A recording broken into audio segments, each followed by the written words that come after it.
આપણે અહીંયા આવ્યા છીએ, આપણા કર્મના કારણે આવ્યા છીએ, અને આપણે અહીંયા નહીં હોય ત્યારે આપણે આપણા કર્મમાં વિલીન થઈ જશું. અને આવવા અને ગયા વચ્ચેનો જે સમય છે, જેને હું ને તમે જીવન કહીએ છીએ, એ જીવનમાં સુખમ, દુઃખમ, ભયમ, ક્ષેમમ, આ ચાર વસ્તુ જે છે, સુખ, દુઃખ, ભય અને ક્ષેમ એટલે કલ્યાણ.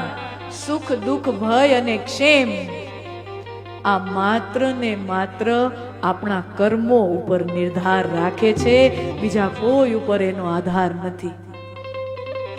આ ભગવાન સ્વયં કહે છે કે આપણા કર્મ જો યોગ્ય હોય તો દુનિયામાં કોઈની તાકાત નથી કે આપણને દુખી કરી શકે, અને આપણા કર્મ જો યોગ્ય ન હોય તો દુનિયામાં કોઈની તાકાત નથી આપણને સુખી કરી શકે.